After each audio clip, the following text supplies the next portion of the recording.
Erick Thohir buka suara soal korupsi Pertamina 1 kuadriliun rupiah. Menteri BUMN review total. Prabowo capai kesepakatan 18 miliar dolar dengan Sekjen Partai Komunis Vietnam. Isu mundur Sri Mulyani semakin hangat. Begini penjelasannya. Hai sahabat Politikal, minggu ini ada sejumlah informasi yang menarik untuk diperbincangkan kembali. Pastinya, isu-isu politik daerah, nasional, dan internasional. Semua kita rangkum dalam program Manuver Politikal. Bersama saya Hesti Handayani, inilah informasi selengkapnya.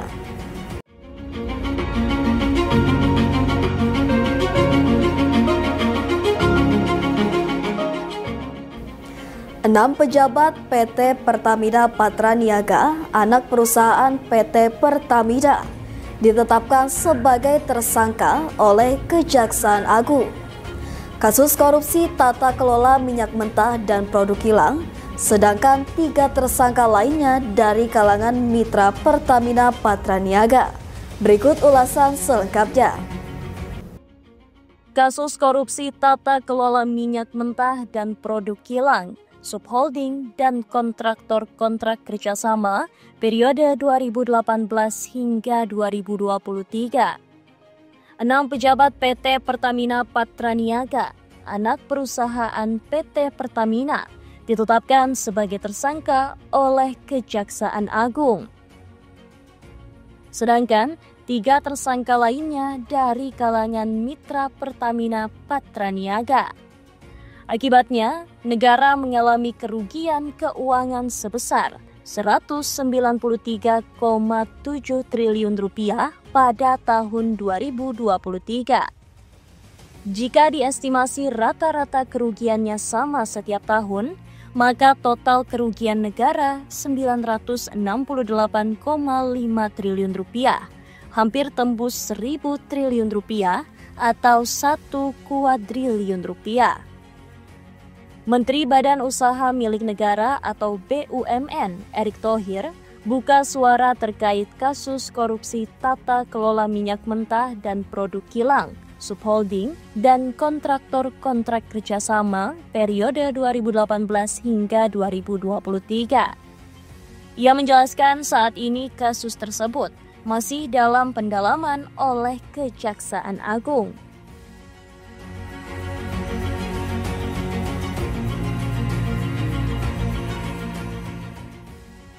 Erick Thohir menambahkan, ke depan pihaknya akan melakukan konsolidasi dengan banyak pihak, seperti SKK Migas dan Kementerian ISDM.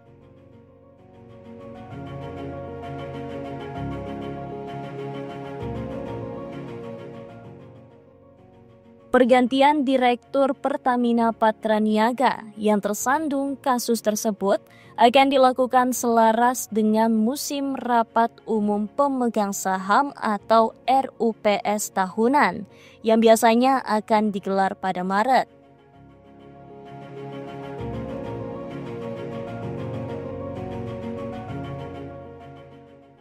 Lebih lanjut, Erick bilang pihaknya juga akan meninjau ulang terkait efektivitas perusahaan plat merah yang bergerak di bidang energi minyak mentah.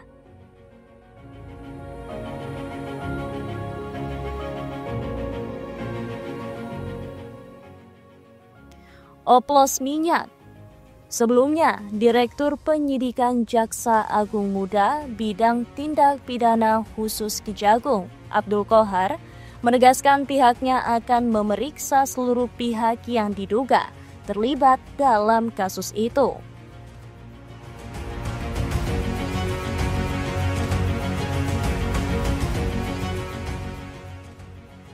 Dalam kasus ini, Kejagung telah menetapkan 9 orang tersangka yang terdiri dari 6 pegawai Pertamina dan 3 pihak swasta. Salah satunya yakni Rifa Siahaan, selaku Direktur Utama PT Pertamina Patraniaga. Dalam kasus ini, mereka melakukan pengoplosan minyak mentah RON 92 alias Pertamax dengan minyak yang kualitasnya lebih rendah. Kasus tersebut terjadi di lingkup PT Pertamina Subholding dan kontraktor kontrak kerjasama atau KKKS pada 2018 hingga 2023 lalu. Terbaru, ada 2 tersangka yang ditetapkan Kejagung, yakni Maya Kusmaya atau MK, selaku Direktur Pemasaran Pusat dan Niaga, dan Edward Corney atau EC, selaku VP Trading Operation. Maya dan Edward terbukti melakukan tindak pidana bersama-sama dengan 7 tersangka yang sebelumnya sudah lebih dulu ditetapkan. Daftar 9 tersangka kasus dugaan korupsi Pertamina. Berikut daftar lengkap 9 tersangka. Rifa Siahaan atau RS, selaku Direktur Utama PT Pertamina Petraniaga. Sani Dinar Saifuddin atau SDS, selaku Direktur Feedstock and Product Optimization PT Pertamina Internasional. Yoki Firnandi atau YF, selaku Direktur Utama PT Pertamina International Shipping. Agus Purwono atau AP, selaku Vice President atau VP Feedstock Management PT Kilang Pertamina Internasional. Muhammad Keri Ardianto Riza atau MKAR, selaku Beneficial Owner PT Navigator Katulistiwa. Dimas Werhaspati atau DW, selaku Komisaris PT Navigator Katulistiwa dan Komisaris PT Jenggala Maritim. Gading Ramadan Judo atau GRJ, selaku Komisaris PT Jenggala Maritim sekaligus Direktur Utama PT Orbit Terminal Merak. Maya Kusmaya atau MK, selaku Direktur Pemasaran Pusat dan Niaga. Edward Corney atau EC, selaku VP Trading Operation Pertamina Petraniaga.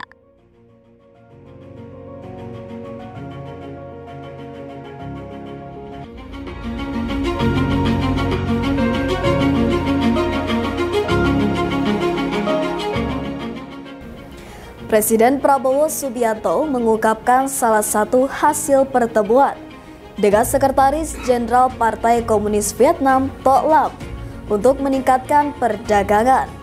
Salah satunya, kedua negara sepakat mencapai hubungan ekonomi mencapai 18 miliar US dollar pada 2028 mendatang. Berikut ulasan selengkapnya. Presiden Prabowo Subianto mengungkapkan salah satu hasil pertemuan dengan Sekretaris Jenderal Partai Komunis Vietnam Tho Lam untuk meningkatkan perdagangan. Salah satunya, kedua negara sepakat mencapai hubungan ekonomi mencapai 18 miliar US dollar pada 2028 mendatang.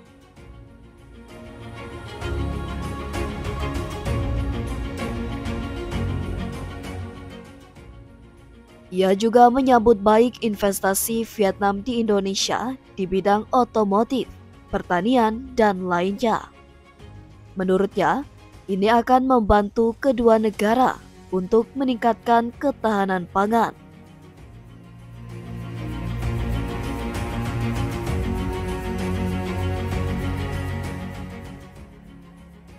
Tidak hanya itu, Prabowo mengungkapkan kedua negara setuju atas kerjasama di bidang perikanan, ekonomi digital, ekonomi hijau, kerjasama bank sentral, dan industri teknologi tinggi.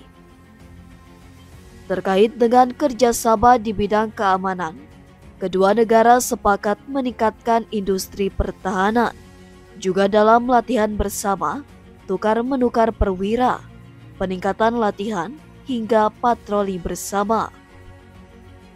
Prabowo juga mengatakan, kedua negara menyambut baik visi ASEAN menuju 2024 yang akan dideklarasikan pada KTT ASEAN bulan Mei mendatang di Kuala Lumpur, Malaysia.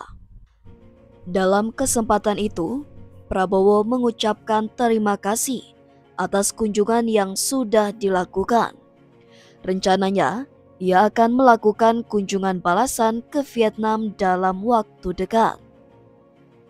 Prabowo berharap di Vietnam bisa melakukan penandatanganan implementasi kerjasama zona ekonomi antara dua negara. Ia berharap Parlemen Indonesia bisa melakukan ratifikasi dalam waktu dekat, begitu juga dengan Vietnam.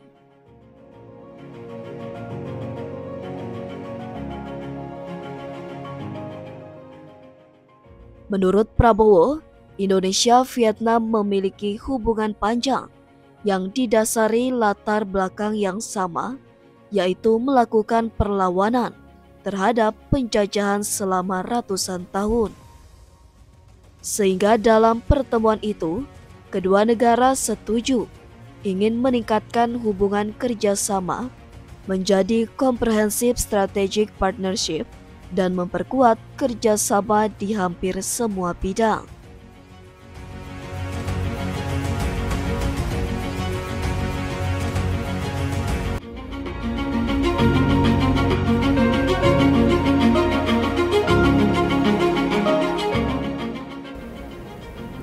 Menteri Keuangan atau Menku Sri Mulyani Indrawati dikabarkan akan mundur dari jabatannya.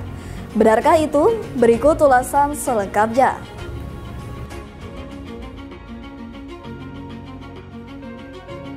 Menteri Keuangan atau Menku Sri Mulyani Indrawati dikabarkan akan mundur dari jabatannya. Di tengah isu tersebut, akun Instagram Sekretariat Kabinet membagikan momen Sri Mulyani saat hadir berbuka puasa bersama dengan Presiden Prabowo Subianto di Istana Negara, Jakarta pada Rabu 12 Maret 2025.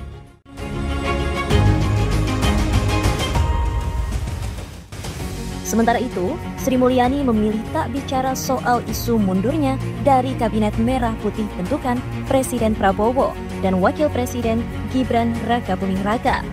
Sri Mulyani hanya memberikan senyuman misterius dan pernyataan singkat yang tidak mengkonfirmasi maupun membantah kabar tersebut.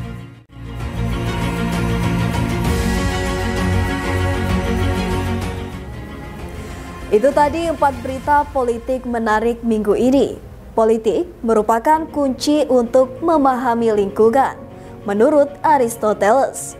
Sampai jumpa minggu depan.